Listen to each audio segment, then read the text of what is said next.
With Dan Morgan, Dave Canellis, and Coach Ichiro Avero all having their eyes firmly on the last Thursday night in April, which is draft night in Green Bay, Wisconsin, the Carolina Panthers have several decisions to make, whether to trade down or actually utilize that 8 pick or trade up. But that trade up scenario isn't who you think it would be for. And whom the Panthers should be drafting and why they're drafting who they will draft at 8 is also a surprise. Want to find out what these scenarios are and whom the Panthers could be targeting if they were to trade down? Find out what I think, and all these other questions will be answered on this edition of Growlin' and Prowlin'.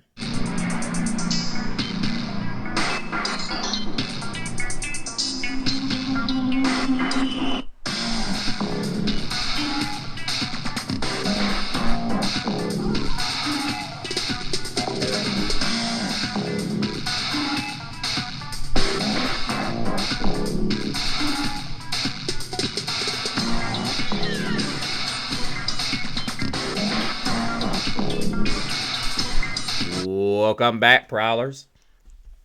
Thank you all so much for growling with us on another edition of Growlin' and Prowlin'. Again, you're growling with the one and only Mr. CeeLo here. And guys, I must say, you guys are showing up and showing out. Once again, I've added 4 subs in the last 48 hours. Thank you so much. Only one of you guys I was actually able to put my eyes on. Because as I said, YouTube does not do a very good job of putting my subs out there. And I definitely want to give you guys a growl out. And official growl out to Wes times Justin. Or Wes X Justin. I'm sorry if I said that wrong. Wes times Justin, so on and so forth. But thank you so much nonetheless. But make sure you guys go through and put your name in the comments so I can always give you a growl out. But let's get on into it. We don't have very much to talk about as far as housekeeping goes. You guys know the routine. Make sure you hit the sub and all of that. I don't like to get into that. I'll let you guys do that on your own. But as you guys know, I'm a big proponent of really good content, and that's what I try to give you guys here. I want you guys to be able to give me your feedback. But I'm hearing a lot of people who are jumping on the bandwagon of the Nick Eamon-Rory draft pick as we trade down. But I keep hearing people that think the safety position is not important. And I can't stress this enough. We may be fortunate enough to get Xavier Watts in the second round. I know it sounds like I'm jumping right in and kind of babbling, not setting things up. But my deal is not safety tonight. My deal is going to be edge rushers. But I want people to understand, if we do things correctly and strategically, I do agree with what Chris Lee did say on Panthers Playbook. And Dennis Cox said. They said that you strategically want your first round pick to match your second round pick. And I think the only way you're going to be able to do that, you're talking about pairing the 8th pick with the 57th pick. You don't want to have to go out the way and give up so much in order to get back in that top end of that second round. So as I said, I propose that we trade down.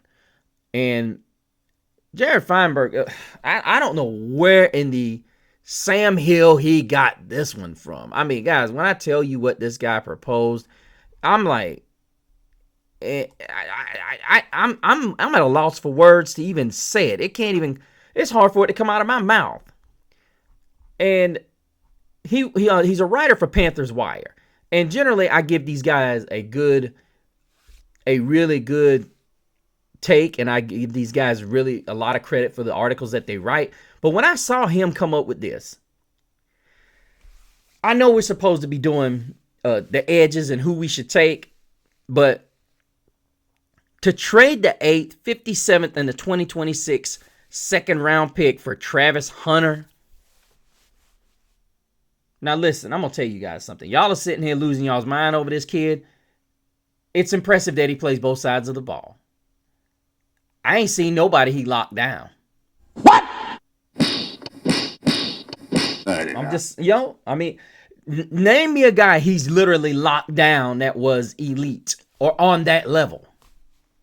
And then as a wide receiver, he has not shown me the ability to go by a top-notch corner or beat a top-notch corner. He just has not.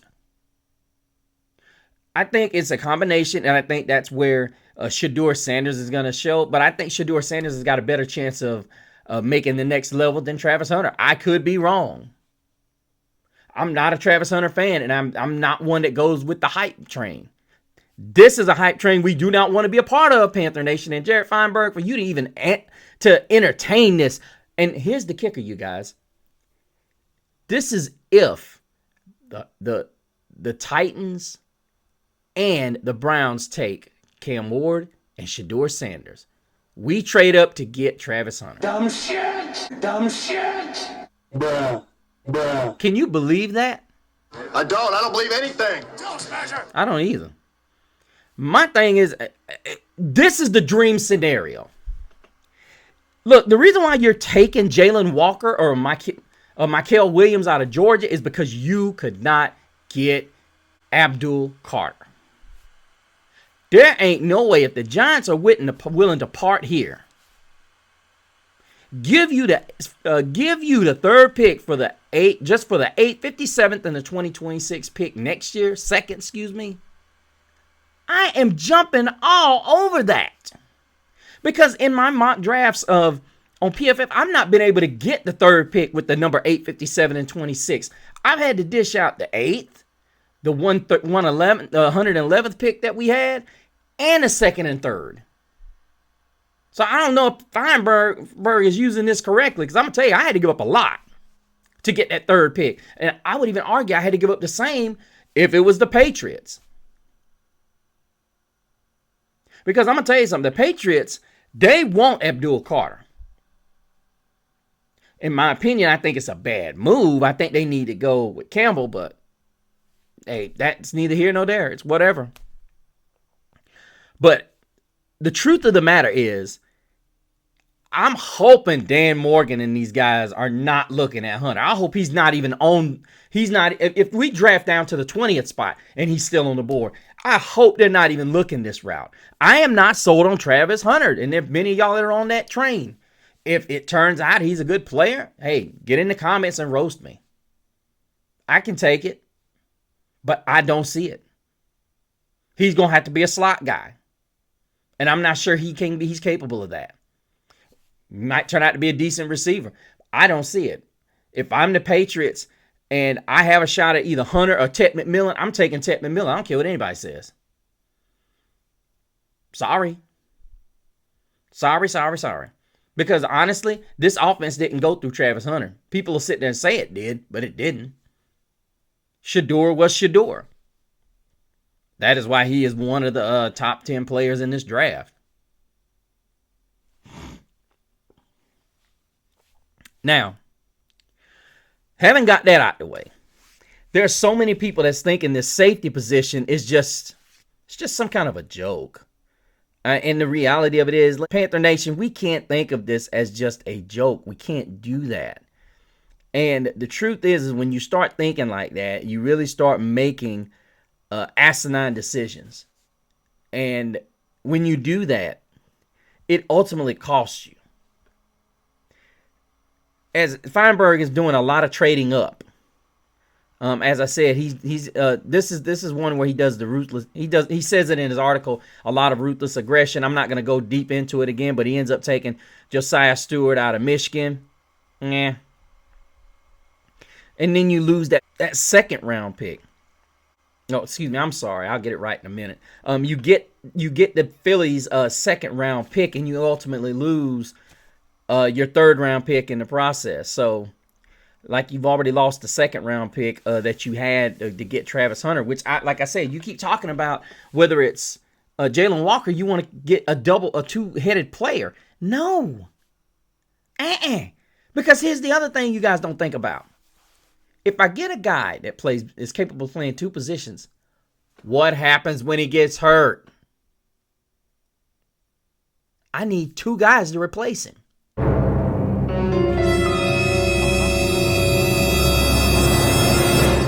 So it doesn't benefit me none. All it is a double risk for me. If he's playing edge defensive, edge weak side linebacker, guess what? He gets hurt. Guess what? I got two positions I got to replace now. Not just one, two.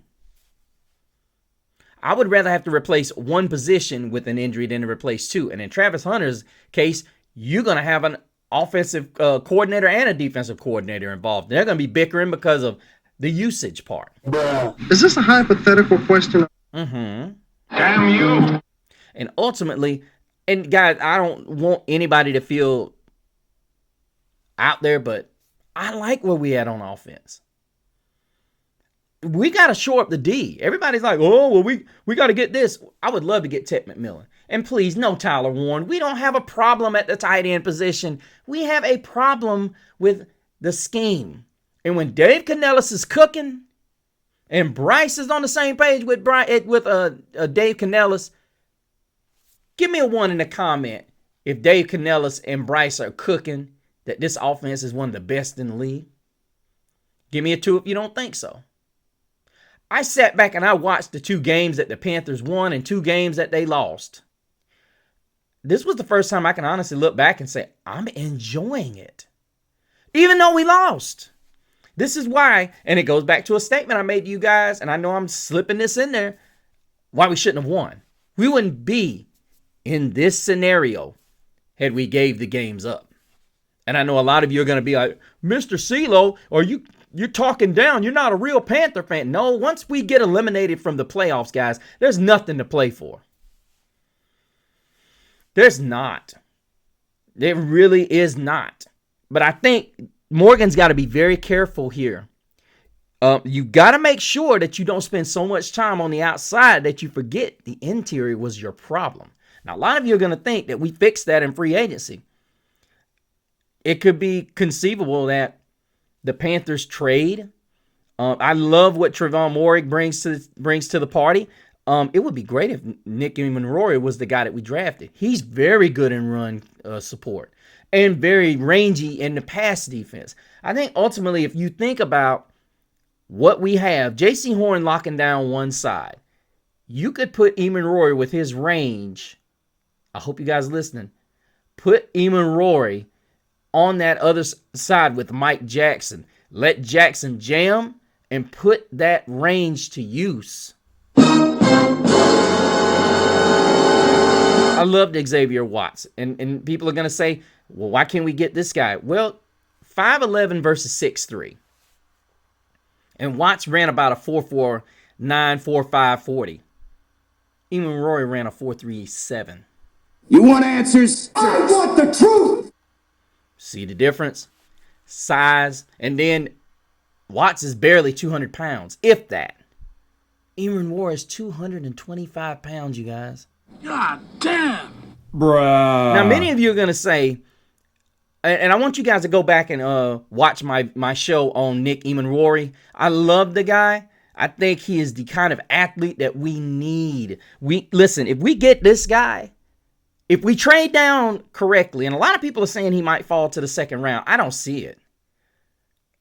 And then everybody's talking about, well, if Malachi starts, ain't Nick Emanroy. He's not. He is a beast of his own. He is in his own class. And until you guys start watching the film, go back and watch my show. Watch what it says. Watch what it illustrates. This is a guy that has the ability to be the game wrecker that we talked about and be the guy that takes the ball away. We can afford to play in the box with Trevon Moehrig with this rangy guy back there at safety. And here's the scary part. He's just getting started. But enough about that. We're here tonight to discuss the gentleman on the edge. Who should the Carolina Panthers take at the edge? And a lot of people are wondering, why do you keep talking against Jalen Walker? And well, here's the reality, ladies and gentlemen. I'm not a fan of Jalen Walker. How many times have I told you guys that people keep saying when I see him on tape, he's this, that, and other. Do you like him because he stops the run? He does not fit the bill of an edge rusher. This is not Will Anderson 2.0. It's not. Good, pretty decent run stopper, but that's because he has the guys around him and the system is predicated. Is this going to be is Coach Avero going to run the same system that Georgia runs? I'm a firm believer if you're going to go this route, you might as well draft Mason Graham. I mean, the truth is, when you start talking, like right now, I'm going through a mock right now. You've got Will Campbell, and I've heard even some rumors that never mind, that's another tale for another story. But anyway, the edge guys. You have to look at this and say to yourself, must you leave guys like Shamar Stewart, who has drawn comparisons, listen, to Myles Garrett? I see, if I find the graphic, guys, I'll put it up on the screen. But there was a graphic that showed exactly how these guys fared. It was pretty much even, except I think Stewart was giving away 8 pounds to Myles Garrett. And you guys know how dominating Myles Garrett is. And then you take Stewart, who will be in a 3-4 base system. Basically, in a nutshell, he's going to have the one-on-ones that he's going to want. Not to mention there's going to be times when you got Rosenboom coming up the middle. I love his size. But a lot of people like myself, I am concerned about his numbers. At one point, I was sold on this guy. He's a guy that has moved up in a lot of mocks. But unfortunately for me, like I said, I'm not sold on Stewart being that dude. I think ultimately we need a speed rusher. That's why I don't want Walker. Walker didn't run his 40, and they're going to say it's the injury. Okay, whatever.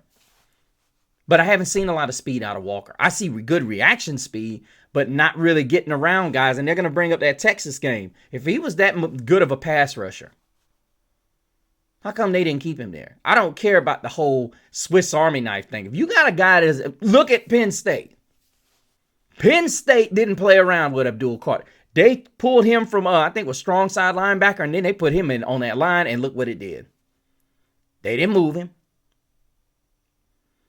But it goes back to the Feinberg thing. If we trade all the way up, there ain't no way I'm giving up Abdul Carter over Travis Hunter. Not gonna happen.com.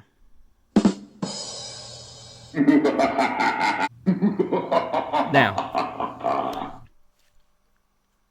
after we talk about Jalen Walker, like I said, if we hadn't signed Rosboom, who was a guy that is gonna just straight, he's gonna make tackles. I watched this guy on film too. So when people sit there and they say, oh, we got him on a 1-year deal, I think the only reason we got him on that 1-year deal is because we don't know what Avero's going to do. I don't think we need to get Walker. So next year we're standing here saying the same thing. Let us get a pass rusher when we have access to it right now. And as I said, we have the ability to get Nick Eamon-Rory and get somebody like a Mike Green. But let's go into it. I'm going to discuss the guys that I am very confident in. The one guy that I feel like would be absolutely, you don't know what he could do. James Pierce Jr. out of Tennessee. Now, a lot of people are going to say the numbers weren't great in 2020, but the 4.47 40. Yeah. And the thing is, guys, when you get a guy that can run that fast and has that kind of explosion, that's what you want on the edge. That's the kind of fear you want to strike in the hearts of those guys. And Pierce is a guy that, in my opinion, he can get to the running. He has issues in the running game. Okay, I can deal with that. Hell, we dealt with it when Brian Burns was here.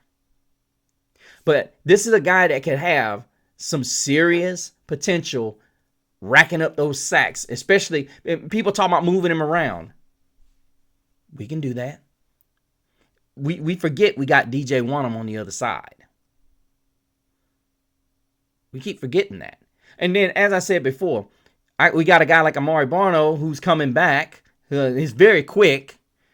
And as I said, everybody wants to shoot down and say, oh, we don't have anything on the edge that scares people. We don't know that because we haven't had our full roster. But I think if you get James Pearson there with his 4.49 40, 6'5", and he's going to get bigger, 6'5", 245. What you think? I love it.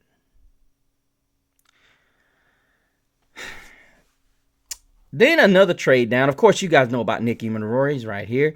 Then there's another guy who, in my opinion, who's moving up the boards faster than the other guy that I want. I didn't make any moves on this guy, but he's slowly moving up the board.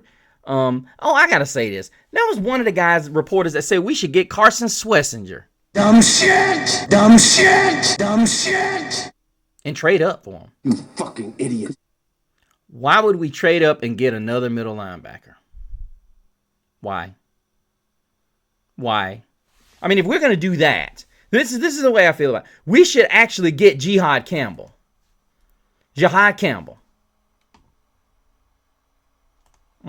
Because he's good at both phases. I got a problem with Walker's coverage. Walker's really a guy that you play along the line of scrimmage. He's in the box for the run or he's blitzing. Not very good in coverage. He's not bad, but he's not as good as Campbell is in coverage. Why would you go that route?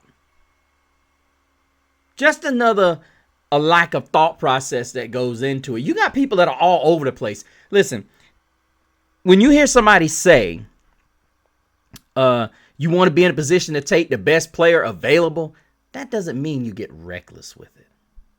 The pick still has to make sense. Okay? Can we at least agree on that?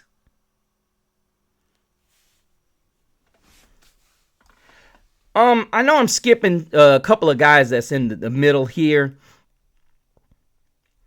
Guys like Nick Scorton. He's a good player. That's not a guy I see being here. Donovan Ezaraku is an interesting prospect. I've heard a lot of people talking about this guy. 6'2", 248 pounds. Racked up 16 and a half sacks. He's very relentless. I'm just not really big on the ones that have to actually work their butts off to get to the quarterback. That's just never been a big. That's just really never been the way I see our rushers being with this line. I think ultimately we need a guy that can scare you off the edge with their speed, so that you can. In my opinion, when you look at the way the Eagles were able to harass Patrick Mahomes, when you get these edge rushers that just scream off the edge, and you have a defensive line that can interior that can push and make the quarterback uncomfortable even stepping up, that's what you want. And it also allows the defensive coordinator to teeter on another level, which says, okay, we're going to allow our guy to go inside. We're not going to push the pocket nearly as much. We're going to stunt. We're going to have our guys that are athletic on the inside. We're going to have them push to the outside and have our outside edge guys loop on a stunt. It creates for more creativity. Those tackles have to be on their P's and Q's, whereas they're getting ready to block here. Guards are trying to commit here. And then as they're looping around, guess what? That speed of guys like whom I'm about to bring up, as I just got through talking about James Pierce, we talk about Mike Green out of Marshall. Now, so many people are looking at this guy and they're saying bust. I've seen so many Carolina Panther chat rooms that are saying this guy's going to be a bust. Oh, he's going to be this. This guy has the tools to have games where he is just wrecking the game. Now, I know a lot of you are just going to sit there and say, oh, well, we need somebody that's going to be consistent. Myles Garrett's not consistent. There's games where he just racks up sacks. I'll never forget the Pittsburgh game. Dude was just wrecking that game. Sacks, forced fumbles. Look, I think Miles Sanders is one of the top 10 best defensive edge rushers in the game. But there are games where he's just neutralized. You don't even know did he play today? That could be the same for Mike Green. And then there's going to be games where he's just dominating things. Do you guys remember when Hassan Reddick was here? There was a lot of times we heard Hassan Reddick. Brian Burns was getting a sack maybe once every 2 or 3 games. But Hassan Reddick was that dude. Who's to say that DJ Wanham getting Mike Green on the other side next year won't be that catalyst? I think when you get 2 speed rushers that they run and they're very athletic, I would love if we could figure out a way to get James Pierce and Mike Green. But we do have DJ Wanham. And I'm going to be honest with you guys. If we pair these 2 guys up, it's going to be some serious heat. I do understand what the Jalen Walker pick is going to do. I think ultimately, I don't know if the Rosboom the situation is a smart one, because you go out and you get this guy, and then if you bring in Jalen Walker, what happens is you go and you really start to look and say to yourself, what third down is going to look like? You're going to look at this team and you're going to say, okay, this is how we're going to line them up. We're going to have Pat Jones and DJ Wanham on the other side, and then you bring in Jalen Walker on the weak side, and you could possibly blitz them. I get it. I know what a lot of people are thinking, but the reality of it is we need a legit pass rusher. And I've said this, I do think Pat Jones could be that dude. But in my opinion, I think you could ultimately get Mike Green and get him as a pass rusher and still keep Rosboom there. I get it. But Rosboom proved himself when he racked up over 100 tackles last year. This is not a dude that doesn't know what he's doing. I think ultimately this is the dude that can come in here and make a huge impact early. He's not afraid to stick his neck in there and knock you out. He's 28 years old, and as I said, I think we should. This is another case where I think we're going to look and we're going to say, well, we should have signed this guy to a larger deal. It's got Frankie Louvu vibes written all over it.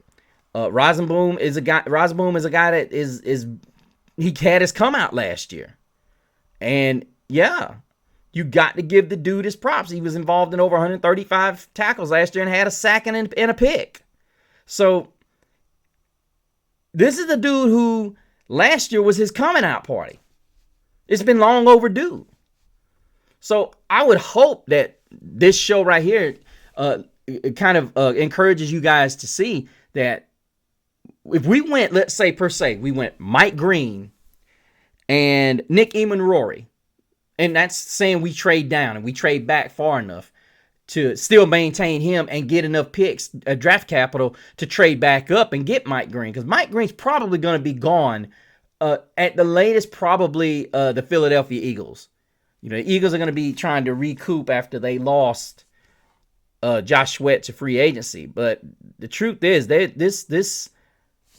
this class is loaded with edge guys, but the only question is we need an elite edge guy. I'm talking about a speed rusher. That's what we need. We need an elite speed rusher that is going to wreak havoc to the point that guys like Derek Brown are able to get in there and do what they do best, get to the quarterback. And then not to mention, you look at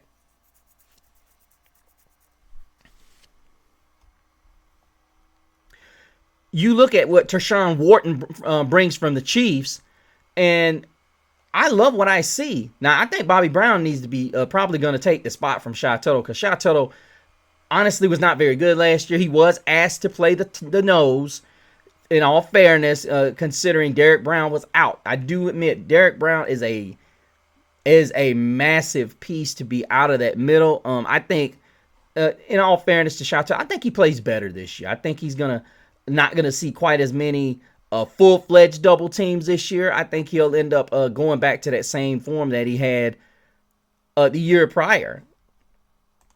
And as well as Ashawn Robinson, who was surprisingly effective last season. I don't think he gets enough credit for how good he was last season, considering the fact that they had what they had. He had 5.5 sacks. And yeah, I like the way our line looks this year. And if these guys are in shape and we have guys like DJ Wanham, and if, let's say we get a Pierce or we get a Matt Green. This is going to make this defense only better. But we have to get in 3rd and longs to make this happen. So I'm letting you know which guys I like. Now, Donovan Izaraku is a guy that I'm interested in. The only reason I'm not interested in him is because his 40 time doesn't jump off the page at me. But I will say this, his moves are absolutely beautiful. Watching him pass rush is a work of art. I didn't get any shots for him, but maybe if there's more talk about Donovan Izaraku, we might do that. But I don't think Izaraku's going to last past 27, 26. I think he's probably going to be gone before them, and then I think we'll have to jump in there and get him. But I think Mike Green's going to be one of those guys that's probably going to be snatched early on the way his stock keeps going up. But before we go, you guys, I also want to throw a name out there that I have thrown out there, but I have not introduced you well. His name is Za Frazier. He's a 6'2" and a 2.5 inch corner out of University of Texas San Antonio. Now, the reason why I bring him up is because the Saints, Falcons, and I think Vikings are looking at him as a 5th round pick. Now, one thing I agree with when I listen to Dennis Cox and Chris Lee and even Julian Council on Locked On Panthers, you have to find hidden gems in the draft. Now, guys, I don't know much, but we keep sitting here talking about guys like Darian Porter. We keep talking about guys like Benjamin Morrison and certain corners, Will Johnson's. We got a gem that is a guy. Now, they've rated him, I think, as like a 6.24, which is significant backup with the potential to become a starter. Guys, when you get a guy that runs a 4.39 40, he's nearly 6'3", is willing to stick his head in there and make some tackles on the backside, and has really good coverage skills and good recovery. Now, granted, the competition ain't what most people would look at, but I'm going to tell you, if you got him on this team and you can do him. Now, remember a guy by the name of Josh Norman? Now, I admit, we don't have a Steve Smith on the sideline. I get that. But you got a J.C. Horn. You got a Mike Jackson. You got a Shaw Smith-Wade. You ain't got no choice but to get better. This guy right here could be your Josh Norman. 10 years in the making. Well, it's roughly 10 years. It would be his last season when we went to the Super Bowl.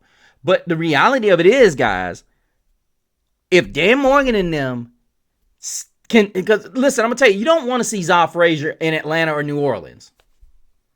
That is the one thing we don't want to see. And we got, 2 picks in the 5th round? We can't afford to let this guy walk to Atlanta. Can't. Because he's got a 5th round grade, guys. He's moved up I've told you guys a couple weeks ago on one of my shows, he has moved up the draft projected chart. Teams are looking at this guy. His speed, he blew people away at his combine. He's an excellent athlete. Got great ups. I'm of that belief if we don't get Darian Porter, and I'll talk about him in a later show. If we don't get Darian Porter in the 2nd round, and that's where he's projected, a 2nd rounder. We don't get this guy. 6'2", ran a 4.4, I think 4.41, I think it was. Yeah. Porter's got some wheels. If we can't get this guy, if we cannot get Zay, now a lot of people are going to say, okay, 2nd round compared to 5th round. I'm going to tell you, the number one reason, in my opinion, that Za Frazier is not getting the love that because of his 40 time is basically he played at University of Texas San Antonio. And a lot of people, and then he's an older prospect too. But I'm a firm believer this is the dude that, with the right tutelage, I want you guys to listen to me carefully, with the players we already have in place, this guy could be a stud. He could be one of those quiet studs you bring along. You keep him on the roster. Hopefully you don't have to trade him to get other assets because you get an injury. But I'm gonna be honest with you. This is a dude that could just be a serious baller for you. Oh, I'm sorry. He had the third fastest 40-yard dash at the combine. He ran a 4.30, and that's Darian Porter. My mistake, Mr. Porter. This is a dude that ran a 4.340 at the combine. That's Darian Porter. So if we snooze on him, now keep in mind Porter was also a former wide receiver, converted wide receiver. But anyway, I'll get into him at the next show. I'm getting ahead of myself, you guys. Hope you guys enjoyed the show. Guys, let me know what you think of Zah Frazier. Pull his 40 time up on the on YouTube and check it out. Also, go to my show where I actually talk about Zah Frazier. I'm going to do a show strictly on him because this dude is the truth. This dude is going to be a baller. And this is where you have to really get in and watch these prospects, seeing what these guys can do. Now, I know 40 times a track, but I'm going to be honest with you. When you start talking about players, whether it's wide receivers or cornerbacks or safeties, you can't teach fast and you can't teach height. But let me know what you think, guys. Are you still on that Jalen Walker bandwagon? Are you starting to fall for Pierce, James Pierce? Are you starting to fall for Mike Green? Is Donovan Ezeraku a guy that you want me to go more in depth with? Or is there another prospect out there? But just let me know, you guys. I really enjoy the banter. But make sure you leave a comment down below what you like about the show, what you don't like about the show. Tell me what you think I need to discuss more, what you think about the certain things that I've said. What do the Panthers need to do with the 8th pick? Which one of these guys would you rather take? Nick Eamon-Rory and Mike Green, or would you rather defensive edge guy, or take somebody like Xavier Watts or Ransom in the 2nd round? Also, remember, if you join the show, guys, make sure you put your name down in the comments so I can give you a growl out. As well as go to my Instagram, Mr. CeeLo, and find out what other shenanigans I will be caught up in during the off season. Finally, make sure you go to the Facebook page, Growlin' and Prowlin', and join the group under the same name, Growlin' and Prowlin', and so you can get updates and be a part of nice, wonderful polls that we will be a part of up until opening kickoff. But until we growl again, keep prowling the airwaves and keep growling out. Keep pounding.